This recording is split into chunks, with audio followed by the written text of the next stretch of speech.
வணக்கம். நீங்கள் இணைந்திருப்பது உதயன் டிஜிட்டல் வலையொலியின் பிரதான செய்திகளுடன். செய்தி தொகுப்பு உதயன் டிஜிட்டல் செய்தி பிரிவு. செய்திகளுடன் இணைந்திருக்கும் நான் லிஷா தரணீஸ்வரன். யாழ்ப்பாணத்தில் சுகாதார சீர்கேட்டுடன் கொத்துரொட்டி தயாரித்த உரிமையாளருக்கு எதிராக 40,000 ரூபாய் தண்டம் விதிக்கப்பட்டுள்ளதுடன் மற்றொரு கடைக்கு சீல் வைத்து மூடப்பட்டுள்ளது. ஆணைக்கோட்டை பகுதியில் அப்பகுதி பொது சுகாதார பரிசோதகரான மா ஜெயபிரதீப் மேற்கொண்ட சோதனை நடவடிக்கையின் போது சுகாதாரத்திற்கு கேடான முறையில் கொத்து தயாரித்த உணவக உரிமையாளருக்கு மற்றும் ஒரு உணவகத்தில் மலசல கூடத்தினுள் மின் மோட்டரை இயக்கி நீர் வழங்கி வந்த நபருக்கும் எதிராக மல்லாக்கம் நீதிவான் நீதிமன்றில் வழக்கு தொடரப்பட்டது. குறித்த வழக்கு விசாரணைகள் நேற்று நடைபெற்ற நிலையில் உரிமையாளர்கள் இருவரும் தம் மீதான குற்றச்சாட்டை ஏற்றுக்கொண்டனர். சுகாதாரத்திற்கு கேடான முறையில் கொத்து தயாரித்த உரிமையாளருக்கு 40,000 ரூபாய் தண்டமும் மலசல கூடத்தினுள் மின் மோட்டாரை இயக்கிய உரிமையாளருக்கு 28,000 ரூபாய் தண்டம் விதித்ததுடன் கடையினை சீல் வைத்து மூடுமாறு பொது சுகாதார பரிசோதகருக்கு கட்டளையிடப்பட்டதுடன் நீதிமன்ற கட்டளையின் பிரகாரம் குறைத்த உணவகம் பொது சுகாதார பரிசோதகரால் சீல் வைக்கப்பட்டுள்ளது.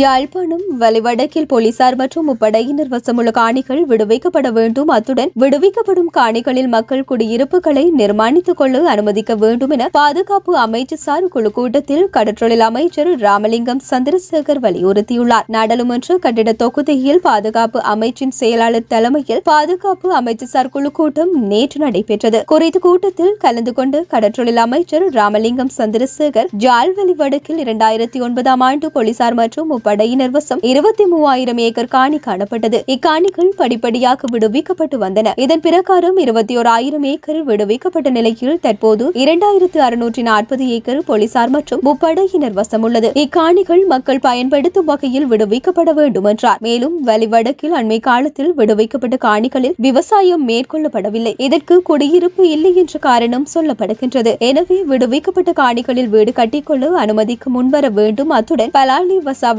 சந்தி வரையான வீதி மக்கள் பாவனைக்கு விடுவிக்கப்பட வேண்டும் எனவும் அமைச்சர் கோரிக்கை விடுத்துள்ளதுடன் முல்லைத்தீவு கேப்பாப்பிளவு காணி விடுவிக்கப்பட வேண்டும் என்ற கோரிக்கையையும் கடற்றொழில் அமைச்சர் முன்வைத்த நிலையில் கூட்டத்தில் கலந்து கொண்டு ராணுவ உயர் அதிகாரிகள் விடுவிக்கப்பட்ட பகுதிகளை அரசாங்கத்திடம் ஒப்படைக்க உள்ளதாக குறிப்பிட்டமை சுட்டிக்காட்டத்தக்கது.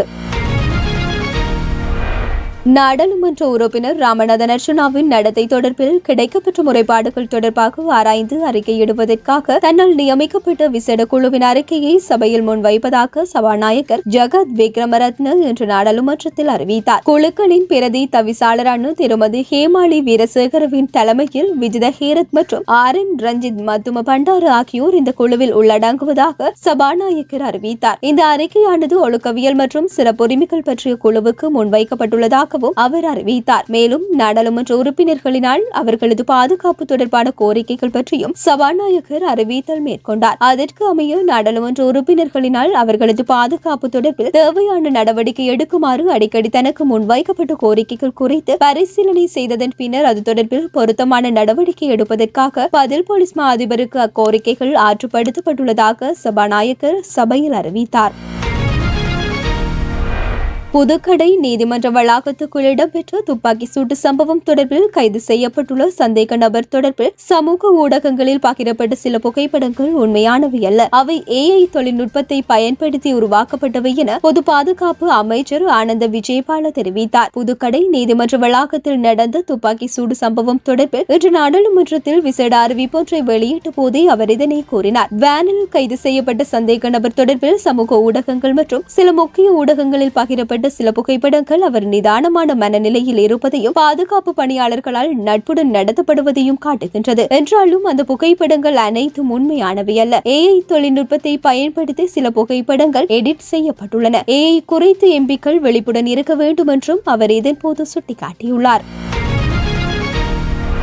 பொதுமக்களின் பாதுகாப்புக்காக உள்ள உத்தியோகபூர்வ நிறுவனங்களில் சில நபர்கள் வரையில் பாதாள உலகத்தின் செயற்பாடுகள் விரிவடைந்திருப்பது விசாரணைகளில் தெரிய வந்துள்ளது. எதிர்காலத்தில் நிச்சயமாக பாதாள உலகத்தை முழுமையாக முடிவுக்கு கொண்டுவர சகல நடவடிக்கையும் எடுக்கப்படும் எனவும் இதற்காக சிறிது காலம் எடுக்கும் எனவும் ஜனாதிபதி அனுரகுமார திசநாயக்க தெரிவித்தார். 10வது நாடாளுமன்றத்தின் பாதுகாப்பு அமைச்சர் ஆலோசனை குழுவின் முதலாவது கூட்டம் அவருடைய தலைமையில் நேற்று நாடாளுமன்றத்தில் நடைபெற்ற போதே ஜனாதிபதி இவ்வாறு தெரிவித்தார். நீதிமன்ற நீதிமன்ற வளாகங்களில் பாதுகாப்பு தொடர்பில் கருத்து தெரிவித்த நீதி மற்றும் தேசிய ஒருமைப்பாட்டு அமைச்சர் சட்டத்தரணி ஹர்சன நாணயக்கார இது தொடர்பில் முன்மொழிவொன்று தயாரிக்கப்பட்டிருப்பதாகவும் எதிர்காலத்தில் சட்டத்தரணிகள் உள்ளிட்ட அனைத்து தரப்பினரையும் சோதனையிடுவதற்கும் நவீன தொழில்நுட்பத்தை பயன்படுத்தி நீதிமன்ற வளாகத்தின் பாதுகாப்பை பலப்படுத்தவும் நடவடிக்கை எடுக்கப்படும் என்றார். மேலும் வடக்கு கிழக்கு மாகாணங்களில் ராணுவ முகாம்களுடன் கூடிய காணிகளை மீண்டும் உரிமையாளர்களுக்கு வழங்குவது தொடர்பில் இங்கு நாடாளுமன்ற உறுப்பினர்கள் கருத்துக்களை முன்வைத்தனர். வடக்கு கிழக்கு மாத்திரமன்றி நாடு முழுவதிலும் முப்படையினரின் பாவனையில் உள்ள காணிகள் தொடர்பில் மீண்டும் மதிப்பாய்வு மேற்கொண்டு காணிகளை விடுவிப்பது குறித்து எதிர்காலத்தில் தீர்மானம் எடுக்கப்படும் என பாதுகாப்பு அமைச்சின் செயலாளர் இங்கு பதில் அளித்தார். ராணுவத்தினரால் நிர்வகிக்கப்படும் சுற்றுலா ஹோட்டல்கள் மற்றும் வணிகங்களை சுற்றுலா துறையில் மேலும் வினைத்திறன் மிக்க முதலீடுகளாக மாற்றுவதற்கான வாய்ப்புகள் குறித்தும் நாடாளுமன்ற உறுப்பினர்கள் இங்கு வினவினர். இதற்கு அமைய எதிர்காலத்தில் இது தொடர்பில் ஆய்வு நடத்தி பொருளாதார நன்மைகளுக்காக அவற்றை பயன்படுத்துவது குறித்து தீர்மானிக்க முடியும் என்று ஜனாதிபதி சுட்டிக்காட்டினார். வட மாகாணத்தில் அமைக்கப்பட்டுள்ள சில வழிபாட்டு ஸ்தலங்களை அடிப்படையாக கொண்டு இன மற்றும் மத ரீதியான பிளவுகளை ஏற்படுத்துவதற்கான வாய்ப்புகள் இருப்பதாக சில நாடாளுமன்ற உறுப்பினர்கள் ஜனாதிபதியின் கவனத்திற்கு கொண்டு வந்தனர். மதவாதம் மற்றும் இனவாதம் என்பன அரசியலில் இருந்து முற்றாக நீக்கப்பட வேண்டும் என ஜனாதிபதி இங்கு தெரிவித்தார். இந்த பகுதியில் உள்ள மக்களின் உண்மையான தேவைக்கு அமைய இந்த சகல பிரச்சனைகளும் தீர்க்கப்பட வேண்டும் என்றும் குறுகிய அரசியல் லாபம் தேடும் குழுவினர் இதுபோன்ற சம்பவங்களை அரசியல் முரண்பாடுகள் ஆக்குவதாகவும் அவர் தெரிவித்தார். எனவே இதுபோன்று குறுகிய அரசியல் லாபங்களுக்காக இனவாதம் மற்றும் மதவாதத்தை தூண்டுவதற்கு எவருக்கும் இடமளிக்கப்பட மாட்டாது என்றும் ஜனாதிபதி வலியுறுத்தினார். அத்துடன் தேசிய அனர்த்த குழுவை ஸ்தாபிக்க வேண்டியதன் அவசியம் குறித்தும் இங்கு கலந்துரையாடப்பட்டது. இதற்கான நடவடிக்கையை விரைவில் பூர்த்தி செய்யுமாறும் ஜனாதிபதி அதிகாரிகளுக்கு ஆலோசனை வழங்கியிருந்தார்.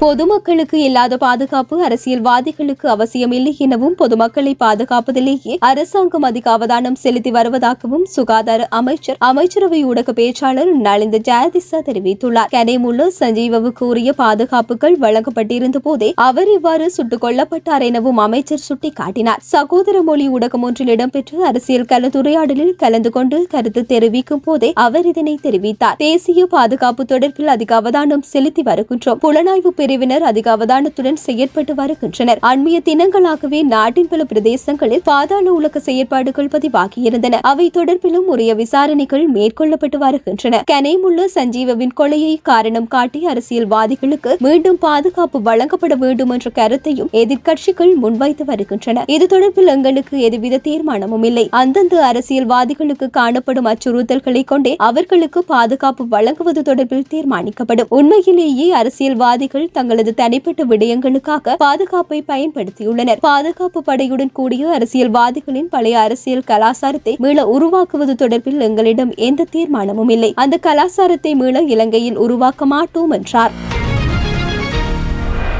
வடக்கு மாகாணத்தில் உள்ள அனைத்து தமிழ் பாடசாலைகளுக்கும் மகா சிவராத்திரிக்கு மறுதினமான 27ஆம் திகதி விடுமுறை வழங்கப்பட உள்ளதாக வடக்கு மாகாண ஆளுநர் நாகலிங்கம் வேதநாயகன் நேற்று தெரிவித்துள்ளார். அதற்கு பதிலாக வடமாகாணத்தில் உள்ள தமிழ் பாடசாலைகளுக்கு மார்ச் மாதம் 1ஆம் திகதி கல்வி நடவடிக்கைகள் முன்னெடுக்கப்படும் எனவும் வடக்கு ஆளுநர் தெரிவித்துள்ளார். இதேவேளை கிழக்கு மாகாணத்திலும் உள்ள அனைத்து தமிழ் பாடசாலைகளுக்கும் மகா சிவராத்திரிக்கு மறுதினம் விடுமுறை வழங்கப்பட உள்ளதாக கிழக்கு மாகாண ஆளுநர் தெரிவித்துள்ளார். இத்துடன் உதயம் டிஜிட்டல் வலையொலியின் இரவு நேர பிரதான செய்திகள் நிறைவடைகின்றன. தொடர்ந்தும் நாளை காலை நேர பிரதான செய்திகளுடன் இணைந்திருங்கள். வணக்கம்.